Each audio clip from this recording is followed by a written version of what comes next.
الأول اسمحوا لي أنا فكرة هو إنه إحنا كائتلاف بدينا نمشيو في خط إنه مش نستناو الوزارة تقوم شيء ونعمل رد فعل.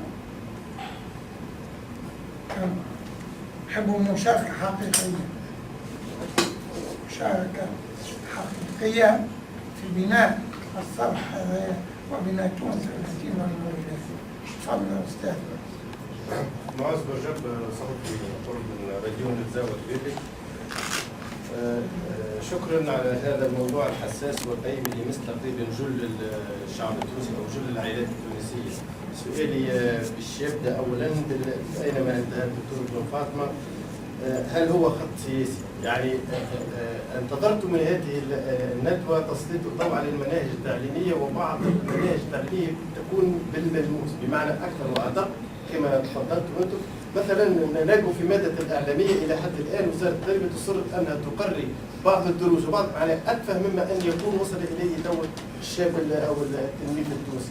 لازلنا نحكي على فأرة والحاسوب والمداخل والمخارج، في حين ان تطور مادة الإعلامية على مستوى العالم، على مستوى حتى تربية الطفل التونسي على مستوى العالم تطور جدا، ووزارة التربية ما زالت تجتر مما يجتر. أو كنت أنتظر أن تسلطوا الضوء على تراجع نسبة معدلات البكالوريا في مادتي الإنجليزية والفرنسية، اللي شيء ولا أكثر من 5000 يعني صفر، شيء يحزن فعلا. لكن هنا سأرجع إلى حيث تكلمت سيدي الكريم. هل ترى أن الائتلاف النائي يلوم الوزارة التي شهدت ونعرف ما شهدت، سواء كانت صراع بين النقابة والوزير السابق والوزير الحالي أو ما يسمى بوزارة التربية، في يعني هل المدة التي عند السيد الوزير الحالي تسمح له أن يتقصى فيما مضى؟ والدور نعرف، وانا كرئيس رئيس اكاديميه المجتمع المدني في ولايه كبدي، يعني دور المجتمع المدني هل هو في ان نجي نحط في ندوه صحفيه نحط بعض التساؤلات ونمشي على الراي، ام نعطي بدائل؟ فلم الاحظ بدائل تكون بالحجه والبرهان في هذا السياق. شكرا. زبيدة دواتي، رئيسة الاتحاد المدني لمنهج التعليم. أنا اللي نحب نقوله أن سيبن فاطمة في الندوة هذه حتى سلط الضوء على حاجة اللي هي مهمة برشا، على حاجة اللي هي في عمق الإصلاح التربوي، واللي ما نجموا نحكي لا على توا برامج ولا على حتى شيء إذا كان الإصلاح ما خداش من الأول المنهج نتاعو صحيح. احنا قاعدين نلاحظوا اللي تشريك كما قلتوا انتم التشريك ما فماش معناتها، برشا جمعيات من المجتمع المدني تحركوا ومشاو للبرلمان ومشاو للوزاره وحاولوا، وكانوا ديما معناتها حد ما سمح معناتها تحركات كلي في الفضاء، حتى في الاخر تقول معناتها شنو يصلح تحرك الخطوه تاعي معناتها. اول حاجه، ثاني حاجه باش نعلق، ما نحبش نعلق على كل شيء، باش نعلق على الموضوع اللي هو بالحق معناتها انا كتونسيه يمسني برشا ونتصور توانسه الكل يمسهم. يا اخي احنا مستقلين، احنا خذينا استقلال بتاعنا. سي محمد قلت 60 سنه استقلال، وين الاستقلال؟ احنا يجيوك من برا افاتير كوميونيتي اوروبيين وغيرها، وهذا راهو ماهوش يعني وقع ياسر في وزاره التربيه، وقع برشا في وزاره التعليم العالي. في وزاره التربيه على اترافيغ الاصلاحات اللي عملتهم الكل في السابق، وفي وزاره التعليم العالي بخلاف الاصلاحات حتى اترافيغ لي بروجي دو كوبيراسيون اللي نعملوهم. اكوردو يعطيك ان بروجي ولا يعطيك فلوس للاصلاح، وهذا حال تقولش عليه هو صدق عليك، وهو باش ياخذهم، باش يسلفهم لك، باش ياخذهم قاطف وباش ياخذهم باكثر، والا زعما باش يعطيك باش نوطدوا علاقاتنا العلميه وباش نعملوا دي بروجي والكل. هو كاسكيل توبليج انديريكتومون جو سي با، معناتها انت سي محمد كنت نجم تجاوبني فما كلوز اكريت ولا ما فماش كلوز اكريت، يرجعهم لاولادو، يخلصهم خبراء، يخلصهم واحد ويخلصوا باليورو ويخلصوا بالدولار ويخلصوا ايه احنا وين؟ عندك خبراء هما اكثر من عنا من احنا ها60 سنه هذه الكل اللي علمنا فيها دي جينيراسيون اش علمناهم وبعثناهم للخارج وعملوا دي تيست كي نعرفوا اللي احنا توا ونشوفوا بعينينا اللي احنا توا لي لابوغاتوار اترونجي في وسط فرنسا اللي امريكا اللي كندا اللي ولدي في كندا الكل مشدودين لي زونيفرسيتي نتاعهم بالعرب وفيهم برشا توانسه اي والتوانسه اللي عندك انت وينهم من هنا؟ وينهم انت ولادك هنا اللي صرفت عليهم الملايين؟ ما تعتزش بهم، ما تعتبرهمش يعني نفس الطريقه في وسط الاسلام. انا بعد باش نجي نحكي على برنامج ولا باش نجي نحكي ولا شنو نحكي؟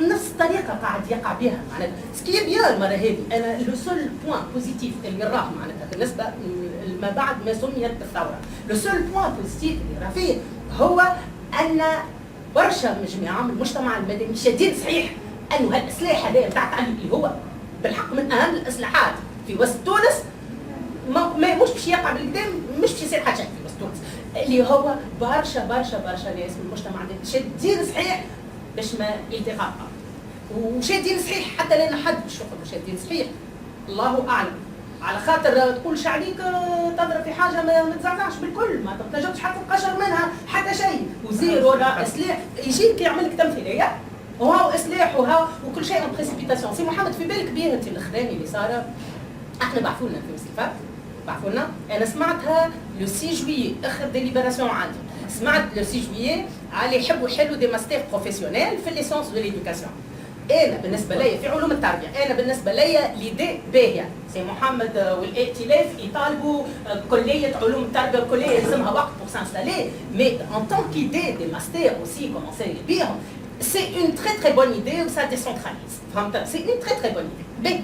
ليدي بقى احنا ديما هكاك، ليدي بتاعنا مزيانه كي تراها تقول درافي مش نوصلوا بها للمريخ. انا سمعت لو 6 جويي فما شكون سمع قبلي اوفيسيالمون الوزاره تهبط المنشور نهار 17 جويلية، اخر ديلي لصبان المشاريع نهار 30 جويلية.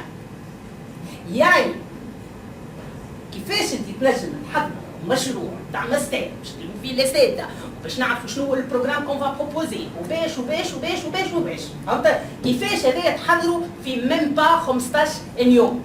اول حاجه، ثاني حاجه نجم نمشي وديما نقول النيه صافيه، خاطر لا بروبوزيسيون الي بيان، احنا ماذا بينا لي بروبوزيسيون كي سون بيان، اما يلزم تخدموا بالكدا. النيه صافيه، انا في نطاق كيفاش باش نختارهم هالمشاريع هذوما، باش نختارهم بطريقه معينه. يعني من الاول بون كم العباد ما عندهاش برشا وقت، فما بالك عباد باش يحطوا حاجات باهيه كوستو، وفما عباد باش يحطوا حاجات هكاكا على فاديت، فهمت؟ انا كي نختار نعرف نختار، باش نختار بالكدا. اسكو انا باش نختار بالكدا؟ شكون باش يختار؟ اللجنه القطاعيه المحدوده اش عملت لنا جوسكا ماتنون؟ دونك يا سيدي من غير ما نقول شنو صاير، شنو من المشاريع كيفاش باش تتحط، على خاطر فضيحه ما اكثر، فهمت؟ فوالا دونك انت حطيت يديك على الفون سي محمد، والفون هذا اذا كان فماش الفون راهو ما نجم نقدم حتى خطوه، نبني على حاجه مش راكزه تتهد، باش تتهد كيما تهدينا جوسكا ماتنون. وكا بارك الله فيك. بارك الله فيك. تفضلوا. الله فيك. انا استاذ جامعي مدير عام التعليم العالي سابقا. يعني من المؤسف انه نلقاو خطا مثل هذا عند اهل الاختصاص، لا شك في ذلك انه خطا مثل هذا يرجعنا الى فكره كنت فكرها عام بالستينات وقت كنت تلميذ، ما يسمى اصلاح الاصلاح. يعني احنا تو مش نصلحوا، مش تصلح تو، مش تصلح حاجه اللي مازلنا ما بديناش. فهذا شيء مؤسف جدا، وعلما ان عندنا خبراء كثيرين، خبراء في التعلميه.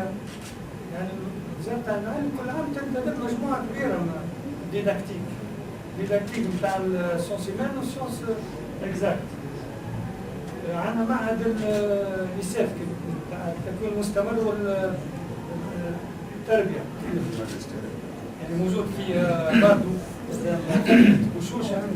عندنا مجموعه من الخبراء وقاعدين يكونوا. ما رانا نديروا اثنين خبراء، ما احناش ضد الخبراء الاجانب، نستأنس برايهم نستأنس، لكن وين التوانسة؟ المفروض أن لا تكون لجنة أنا مشتركة فيها توانسة وأجانب وأنا نرجع إليهم عند الضرورة. يعني هو تساؤلي سي محمد بعد هذه النبرة الصحفية اللي هي عبارة عن إشارة حمراء، يعني شعار الضوء الأحمر، يعني ردوا بالكم لو ثم خطأ خلينا نصلحوا. هل تفكرون في الائتلاف بتنظيم ندوة تجمع الخبراء توانسة لتصحيح المسار ونعطوه بديل، يعني كما قال الأخ تو بديل للوزارة، وأتصور أن الوزارة معلش نقولوا بما نقرأ حسن النية، معناها ربما جاء فلوس قرض من الخارج ولا مساعدة، هاي عندما أعطوا لكم ديز اكسبيرت هذا يعملوها من غير ما يثبتوا أمورهم، فقد يكون إهمال أكثر منه. فلو أن الخبراء جيدا نبهتنا الرأي العام، لكن ضروري أن البديل معناها تفكر بها.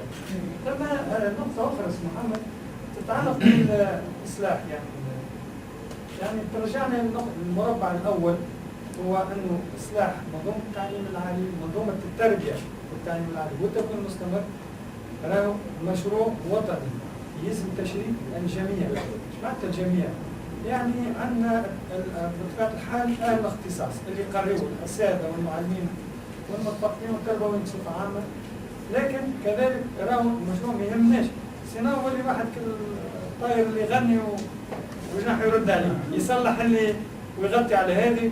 يلزم تشريك المنظمات الوطنية، أحزاب سياسية، المجتمع المدني، وخاصة أكد على هذا كفاءاتنا في الخارج كما قالت الأخت. عندنا ما شاء الله كفاءات ومستعدين يعاونوا. يقول لك أنا ما شاركتش في الثورة وراني بعيد، لكن أنا نضع كفاءاتي وجهدي الكل في لبلادي ونعاون، نادوني في مشروع، في ندوات، في كلفوني بحاجة، فكثير كانوا يتصلوا بنا يقولون لنا مستعدين. فضروري أيضا كفاءاتنا نعرج نشاركوها في هذا، وربما ضرر نافع، ربما الوزارة تتفطن أنه الاقتصار على 3 أطراف في إصلاح مشروع يهم مستقبل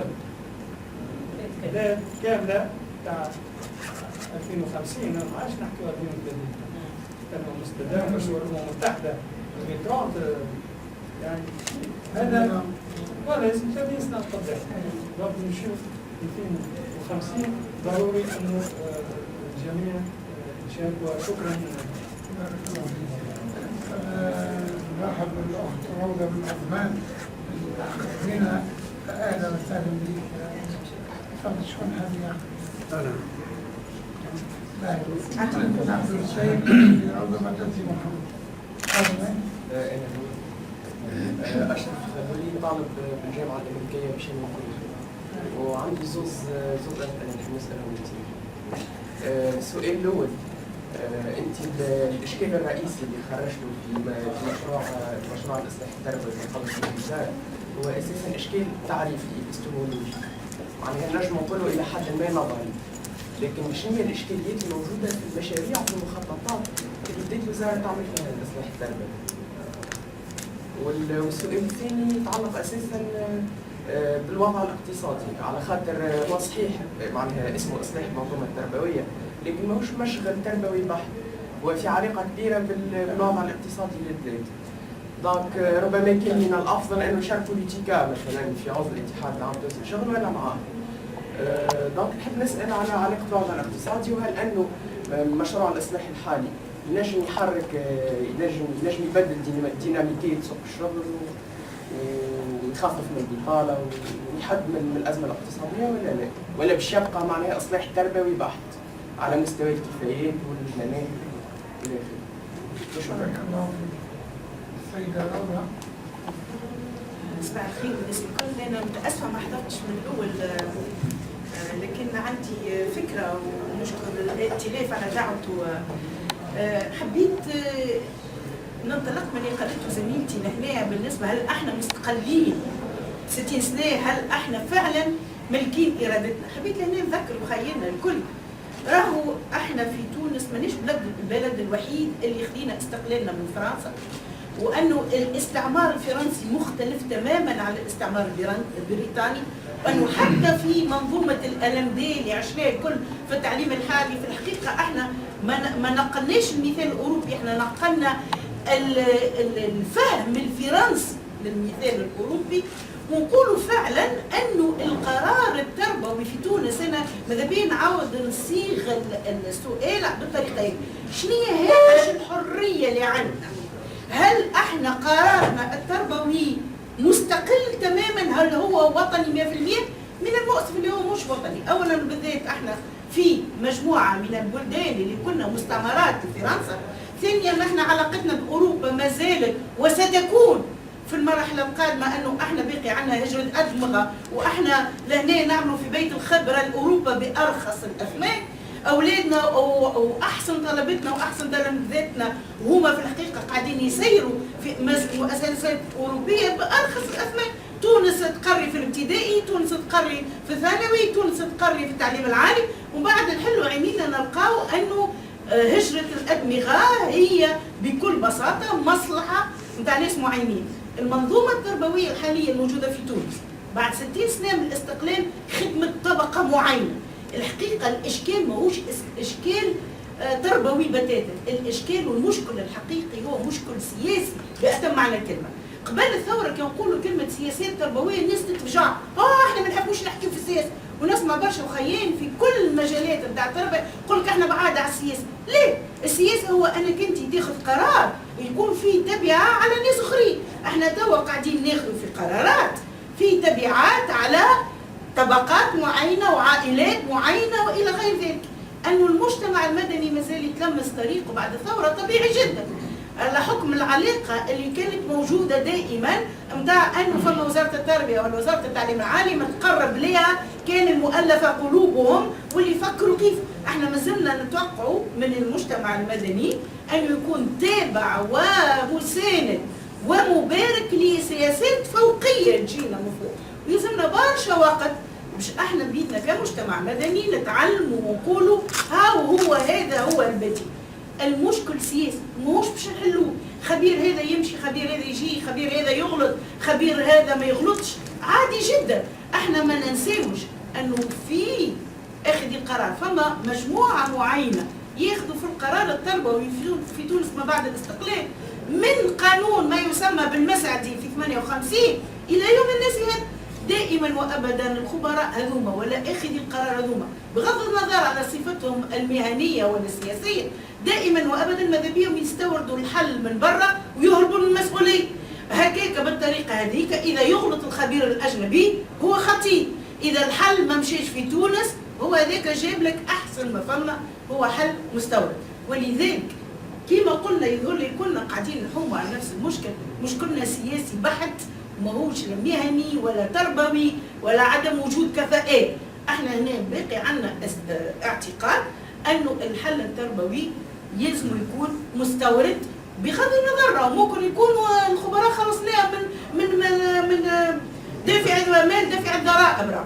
ديما يقولوا انه لا مداخلين عليها فلوس، في الحقيقه انا نتمنى انه لا مداخلين عليها فلوس، وانا متاكده من كلامي مخدينا ولا مليم هيبه لا من فرنسا ولا من غيره باش طبقنا نظام LMD، واحنا نعانيوا فيه كاساتذه جامعيين وعايشين ويوميا 10 سنوات من تغيير نتاع نظام LMD احنا عايشينه لهنا.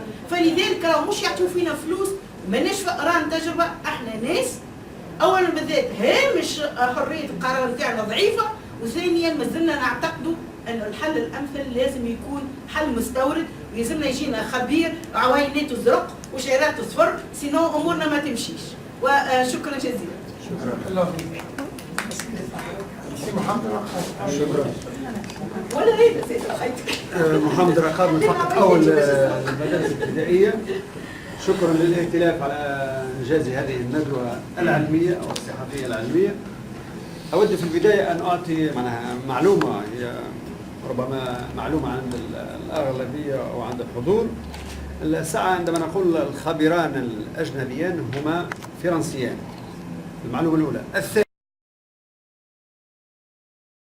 وهما الاثنان اللذان أقر تطبيق المقاربة في الكفايات في 1989. هما اللذان رافقانا لما كنا نشتغل، والآن أيضا نشتغل معنا في التفقد، يعني خلال سنتين تعميم تطبيق المقاربة في الكفايات. هما هذين هما نفس الشخصين.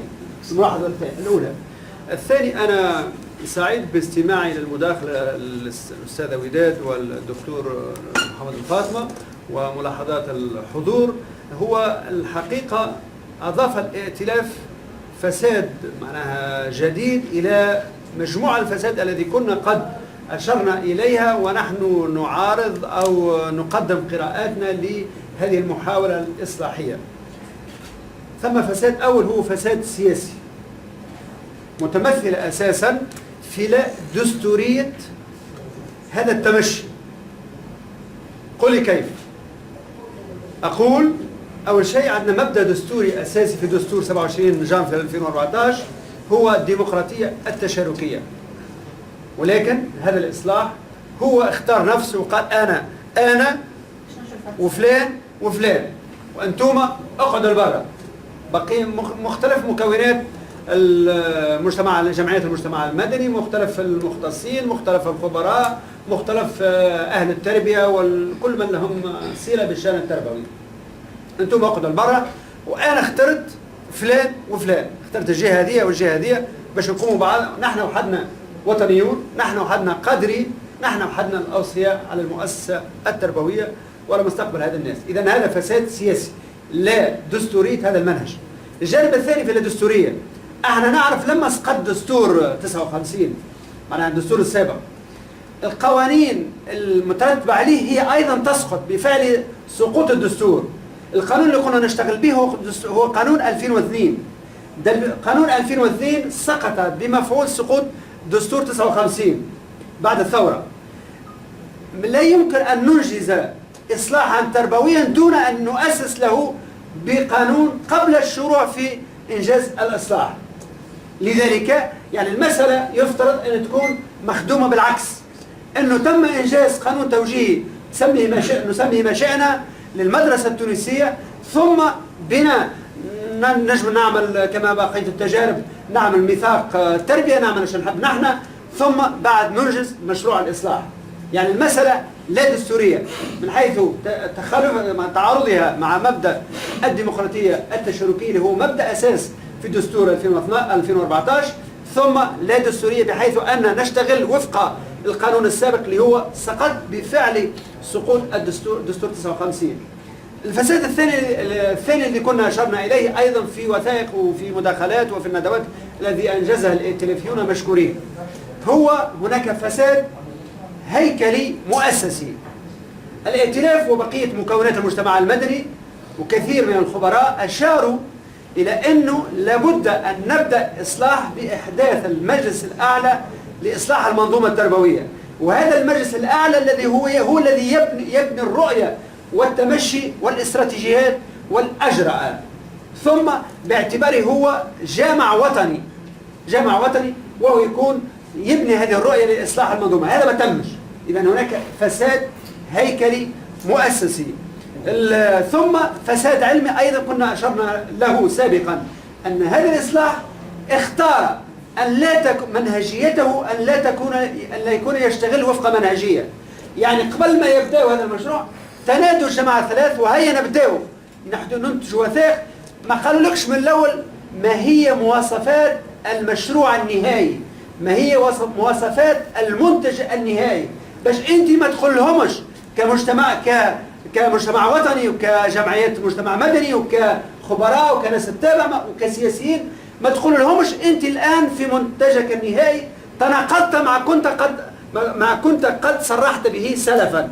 يعني من الأول ما عطاوكش مواصفات المشروع النهائي، يعني يشتغلون بمنهجية لا منهجية، باش انت ما تنجمش تتحكم فيهم او تنجمش تقيمهم في مرحلة من المراحل او في النهايات، وهذه مشكلة اخرى ومأزق اخر. المأزق الثاني العلمي هو ايضا انه ما اشتغلوش وفق ما يسمى هندسة النظم التربوية، سواء كانت تقييما للواقع الحالي او بناء واستشرافا للمستقبل. وهذا اليوم منظومات التربوية العالمية كلها تشتغل وفق هندسة النظم. اليوم كل حتى المشاريع الوطنية، المشاريع التنمية، مشاريع الكذا كلها تشتغل وفق هندسة معينة. ما عادش الناس تشتغل بالمنطق البعلي القديم، لكن هذوما بالسيف يحب يحطونا في الاشتغال بعقليات تقليدية، عقليات ما قبل الستينات، وهذا مأزق. أضفتم مشكورين إلى هذا نقطة الفساد العلمي، وهي مهمة لا تقل قيمة عن أشكال الفساد الذي كنا قد أشرنا إليها. أنا أطرح سؤالين أساسيين إن سمحتم. السؤال الأول: ما هو العمل الذي تنوون القيام به كائتلافيين بعد هذه المحطة؟ قلنا قبل راه ثم فساد علمي وثم فساد مؤسسي وثم فساد سياسي، ولكن خلينا نقول القطار يسير. ماذا تنوون أن تقوم به؟ أولا. اثنين: هل الائتلاف إذا أصلحت الوزارة هذه النقطة وما شابهها من النقاط على أهمية ذلك يسكت ويصمد عن الإخلالات السياسية والمؤسسية التي كنا قد أشرنا إليها؟ يعني يقولوا أوكي سبيان واصلوا، ما يعودش ويقول لهم لا أنتم إقصائيون، أنتم أردتم أن لا تشتغلوا وفق التشاركية، وواصلوا يعطيكم الصحة وشكرا إن قبلتم بهاتين النقطتين. مع الشكر الجزيل. عفوا. كيف نميل كلمة تنفع لبعض الأشياء. ودنا يعني من الحاضرين فيهم من المجتمع المدني وفيهم من السياسيين، ونرحبوا بسي عبد الكريم الهاروني. ونحن في الحقيقة كما قال سي محمد بن فاطمة وجهنا الدعوات لكل الأطياف، وكما قالت يعني إحدى السيدتين يعني كل الأطراف معنية، يعني ويلزم النقابات والأحزاب السياسية والمجتمع المدني، وإذا كان ما يكونش فما تفاعل بين الأطراف هذه الثلاثة ما نجموا نوصلوا نعملوا حتى شيء، لأنهم هما أيضا السياسيين عندهم ودنا أيضا أن نسمع يعني من سي عبد الكريم كان يتفضل أو غيره إذا كان موجود يعني ممثلين عن أطراف سياسية أخرى نرحبوا بهم ونحبوا نتفاعلوا معهم ونحبوا يقدموا لنا هما يعني، لأن دائما في كل التظاهرات اللي قام بها الائتلاف كنا نوجهوا الدعوات لكل الأحزاب السياسية دون استثناء ونحبوا نتعاملوا مع كل الأطراف ونرحبوا بهم. إذا كان السي عبد الكريم عنده كلمة في المضمار ويحب يفيدنا بعد التفاعل معنا يتفضل، يعني قبل ما ياخذ السي فاطمة الردود وهو يعني رحبوا بيه. تفضل سي علي. أنا في الحقيقة لست مختصا بالشهادة التربوية، ولكنني شغوف به بشكل كبير وأتابع. مربي الفاضل مربي. أنا أتابع اختصاصي غير المجال التربوي، ولكنني أهتم بحكم التدريس وبحكم خطورة المسألة التربوية. وبكل التدخلات التي سبقتني وجدت صدمة كبيرة في نفسيتي وهي التي شجعتني على أنني أتكلم، خاصة بكل صدق تدخل الأختين. أعتبر أن هذين التدخلين قد ضغط على الزمن. والسؤال الأخطر والخطير الذي طرح وطرحته الأخت ثم أعادته الأخت روضة: هل نحن فعلا مستقلين؟ ونحن في هذا السياق التاريخي، سياق ما بعد الثورة، وأنا أتابع بدقة الشأن العام. ونتكلم اليوم عن أزمة اقتصادية كبيرة في تونس، واليوم جريدة الشارع المغاربي تتحدث على أن تونس من قبل مختص اقتصادي هو عزيز السعيداني على أن تونس اليوم أصبحت تحت الوصاية. وأنا أحاول بشكل سريع أن أستحضر جانب من مطالعاتي، وبعض المختصين الحاضرين هنا ربما يتذكرون ما سأقوله. أنا في سياق منذ قرأت مذكرات مزاري وشغف مزاري بالتعريب، وهو الموضوع الحساس الذي لا شك أن صديقي معزي يتفاعل معه كبيرا، وأظنه تذكر عندما خاطب بوركيبة مزاري وبرر له العزل، قالوا العبارة المعروفة: أعرضك يا محمد أعرضك، وقالوا جملة خطيرة برشا، قالوا راني ما عادش لاقي كيفاش تحبني نخلص الموت فيه. وأنا أتفق مع الأخت روضة، المسألة هي مسألة تربوية لكنها مسألة سياسية، ولكن اسمحوا لي وهي كذلك مسألة اقتصادية، مسألة بالأساس اقتصادية. إلى أي حد نحن ليست لنا إرادة في تسيير الشأن السياسي، ولكن الى نحن هل نحن قادرين على ان نفك الطوق في علاقتنا مع المنظمات الاقتصاديه العالميه؟ وبالفعل الاخت روضه وذكر المتدخلون من 58 وفرنسا حاطه قسمها في الاصلاحات دي، كلنا يعرف جون ديبياس وكلنا يعرف ان اصلاح 91 كانت وراءه مراكز خفيه. وكلمه الماسونيه هذه كلمه ربما كلمه ضبابيه عند البعض. نعم هنالك مراكز قرار، والقرار التربوي يعني هو بالفعل تحكمه فيها معادله. اليوم ونحن بعد الثوره كل هذه السنوات بكل صدق هل يمكن للائتلاف ان ينجح في ايقاع ضغط كبير يفضي الى تحقيق هامش ولو ضعيف محمد، هامش ولو ضعيف جدا ولو ضعيف في تعديل مسار الاصلاح التربوي، وهامش ولو ضعيف، وانت تدرك خطوره المساله الاقتصاديه، وانت تدرك خطوره الازمه الماليه في تونس، وانت تدرك انه اللي يعطي يتحكم. وانا اتفق مع المقترح الذي ذكره الصديق في الندوه بحضور الخبراء. انا بكل صدق اخطر موضوع التربوي، اخطر وربما اتكلم بشان ينفع هو ان تنجز ندوه حول المساله التربويه في علاقتها بالمؤسسات الماليه العالميه.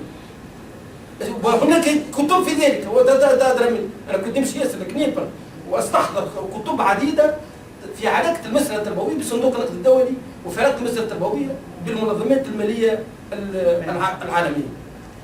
وبالتالي ماذا نفعل نحن كائتلاف؟ انا من مؤسسي شبكه البرز، وبالفعل انا احيانا اجد نفسي طوباويا. هل نحن قادرين على التغيير؟ ومعنا سعد كريم هاروني يعرف الكوزينه انترن. خذ لكم مثلا موضوع انا ساثير شذوذ حمد احمد المعزي، وقرأت كتابه المتميز، وقرأت كتب عديده في ذلك. خذ مثل على درجه كبيره من الخطوره، مساله تدريس العلوم باللغه الام. مساله تدريس العلوم باللغه الام يا سيدي. ما معنى اغلب الدول العربيه تدرس العلوم باللغه العربيه؟ نحن لسنا حتى قادرين على اتخاذ قرار في هذا الشان. واتحدى اي موقف علمي ابستيمولوجي يقول اننا نفسد ابستيمولوجينا واننا نفعل ذلك، وانت ادرى مني محمد تدرك ان تدريس علوم باللغه الام ربما يؤدي محمد احمد معز اترك له المجال في ان يتكلم. نعم هو ربما يفضي حتى الى يعني ترقيه الذهن. تلاميذنا يقفزون قفزه نوعيه كبيره لو درست لهم الفيزياء والكيمياء والرياضيات باللغه العربيه. هل نحن قادرون على الهامش الذي ذكرته الاخت روضه؟ بالفعل نبحث عن هذا الهامش. ائتلاف مدني يضم ثم نقطه محمد خوي بكل مواد تسمح لي ان نتكلم بها. شوف ناجي جلوكي حب يضرب الائتلاف، شاف قال محمد انت ادرى مني بها. قال اسمه محمد بن فاطمه هذايا حد خشمه، سامحني اتكلم معك بشان المواد وتعرف صديقي وكنت معك قال سي محمد بن فاطمه هو يعني يريد ان يشخصن المساله، ويعتبر انه هنالك اصرار من قبل محمد بن فاطمه في ان يكون موجود في كل الاصحاحات التربويه. انت كنت موجود بالفعل بشكل كبير في الساحه 2002 وكانك ازحت بشكل نسبي. اعتذر انا ما اريد ان اقول محمد خويا بكل موده وخاتمك خاتي الواحد. اتمنى ان يكون التحرك غير مشخصا من قبل محمد بن فاطمه بالله. انا اريد تو مع الزريسي موجود معنا اخويا مبروك العربي وبادرات والشاهد. ماذا بينا يا محمد التضخم تاع الائتلاف المدني تقودوا مجموعه خبراء، ما يقودوش محمد بن فاطمه. راني مع تقديري لكن التقدير الاخلاقي التام، خاطر ثم هالغنيه دي في وزاره التربيه وانا نعرف الوزاره الانترن تاع وزاره التربيه، وانت كي يقولوا ائتلاف محمد بن فاطمه، محمد بن فاطمه موجود شخصيه لها وزنها في المجال علم التربوي. هنالك اصرار مقصود على ربط الائتلاف بمحمد بن فاطمه. الائتلاف محمد بن فاطمه، الائتلاف تو معرض الدريسي، الائتلاف مصدق الجديدي، الائتلاف مبروك العالمي، الائتلاف خويا محمد. اذا ماذا بينا الائتلاف يعني مش هذا راهو لا ارجو ان يكون ان لا يثير كلامي اي شيء. ومع الشكر كلمه عبد الكريم في 2002 ما شاركتش فيه لاني جيت يوم ميسيون على ليترونجي تمت 7 شهور. في 2002 كنت في مهمه خارج تونس تربويه ايضا تمت حوالي 7 أشهر. ما اشتركتش في 2002.